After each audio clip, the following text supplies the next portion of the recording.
Nous allons aujourd'hui peut-être redécouvrir une culture un petit peu oubliée, ou pas, c'est ce que va nous dire notre invité, Ronan Héon. Vous êtes attaqué à la culture du sarrasin il y a en gros 4 ans, et vous en êtes à votre deuxième récolte, là, si je ne me trompe pas. Oui, c'est ça. J'ai semé du sarrasin il y a 3 ans, donc je suis à ma deuxième récolte, là, cette année. Voilà, récolte qui a été faite en septembre, comme tout le sarrasin, à peu près. Alors je disais que le sarrasin, c'est une culture un petit peu oubliée, est-ce que c'est juste ? Eh ben, en tout cas, on se rend compte là, apparemment, il y a beaucoup d'importations de sarrasin. Alors, je ne sais pas trop d'où il vient. En tout cas, il y a du sarrasin en Bretagne depuis bien longtemps. Là, je connais quelques cultivateurs de sarrasin en Mayenne. Moi, c'est vrai que ça a été un peu une logique. Je suis producteur de pâtes, donc j'avais envie d'avoir de la diversité. Donc, j'ai des pâtes de blé, pâtes de seigle, pâtes de sarrasin, et bientôt des pâtes de petite épeautre. Là, l'idée, c'était d'avoir un peu de diversité sur le stand. Est-ce que c'est une réponse aussi au sans gluten ?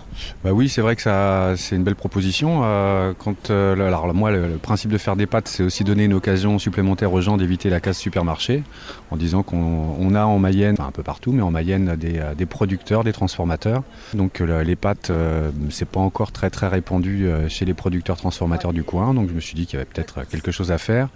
Et c'est vrai que les pâtes de sarrasin, alors quand on veut éviter les gluten un peu présents dans les blés modernes et qui peuvent parfois déranger la digestion de certaines, pâtes de sarrasin, ça peut être une réponse. Après, il faut aimer le sarrasin, c'est assez puissant en goût. Il faut aimer, mais quand on aime ou quand on veut diversifier son alimentation, voilà. Alors, en plus, c'est des pâtes sarrasin chanvre, alors du tourteau de chanvre, c'est-à-dire le résidu des graines qu'on a pressées pour extraire l'huile. Le résidu s'appelle le tourteau. Et le tourteau est encore très riche en protéines.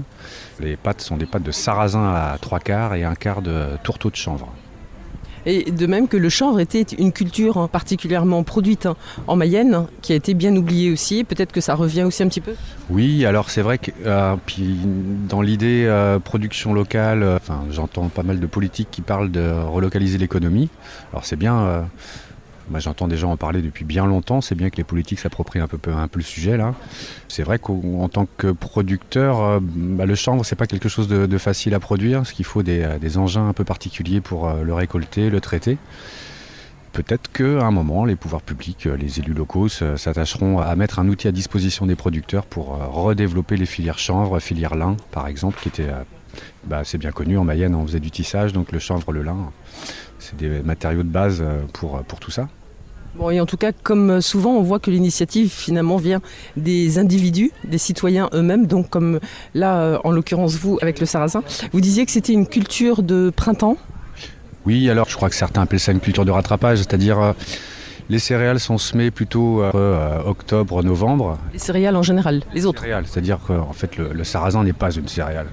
Mais les céréales comme le blé, le seigle, l'épeautre sont semées avant l'hiver. Donc sont en dormance un peu tout l'hiver et puis au printemps elles ont un peu d'avance sur les autres végétaux, donc on peut s'attendre à avoir une culture un peu plus propre en lassement en hiver. Après il y a des blés de printemps aussi, mais culture de rattrapage dans le sens où si une culture fait un peu la tête au printemps ou avant les beaux jours, il y a quelques cultures de rattrapage comme ça, comme le maïs, l'orge, le sarrasin, des choses qu'on peut semer au printemps.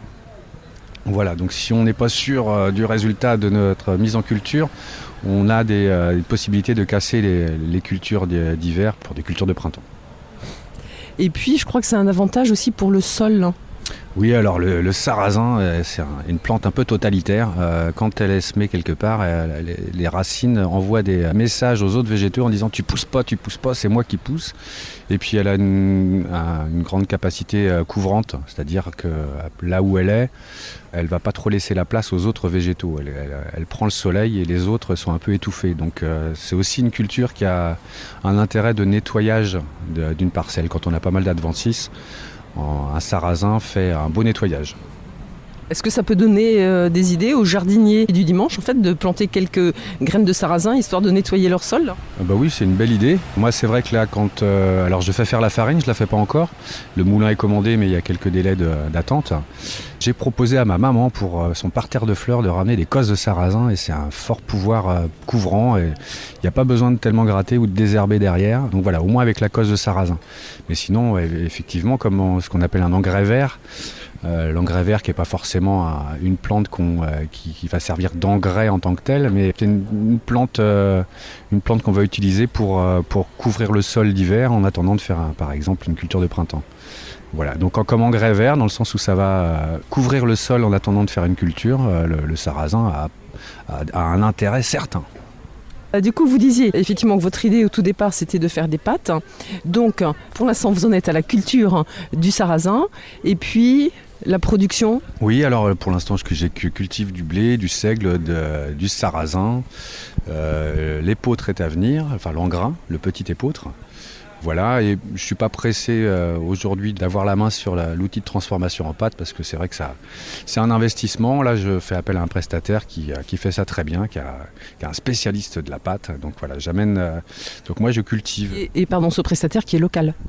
Qui n'est pas très loin. Donc pour l'instant, je cultive les céréales, je délègue la transformation en farine en attendant d'avoir un moulin et je délègue aussi la transformation de pâte. Donc aujourd'hui, je suis producteur des céréales.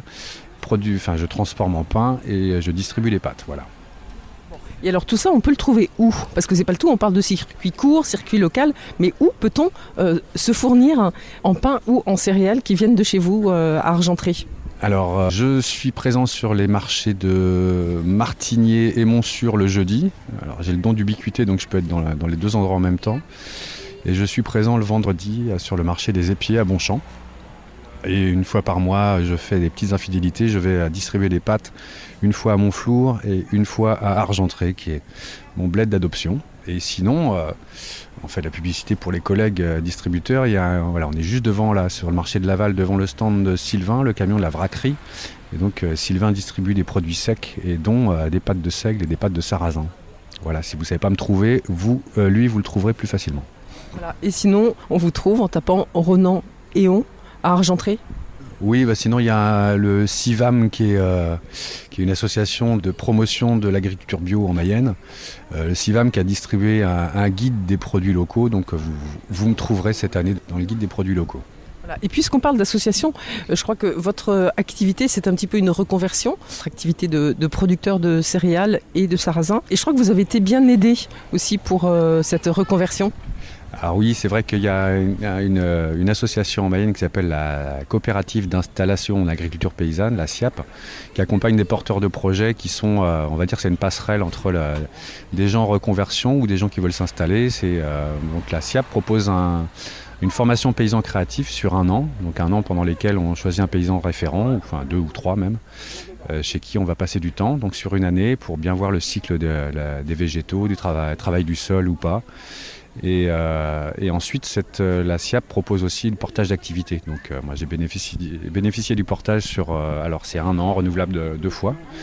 Donc j'ai fait la formation paysan créatif sur 1 an, puis les 3 années de portage avant de m'installer à mon compte. Depuis donc 3 ans. Alors les premiers semis c'était juillet 2018. Voilà, donc il n'y a pas d'âge on m'a dit, donc moi j'approchais les 50 ans, donc je me disais que c'était le moment de s'y mettre.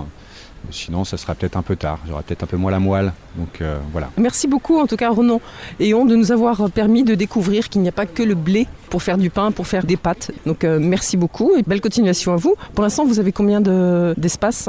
Alors, je bénéficie d'un départ à la retraite de mon collègue là, qui avait commencé à m'accueillir sur 3 hectares. Et puis là, on a passé la seconde, voire la 3e. J'ai récupéré 25 hectares. Donc, pour avoir des rotations correctes, je suis autour de 5 hectares de blé par an.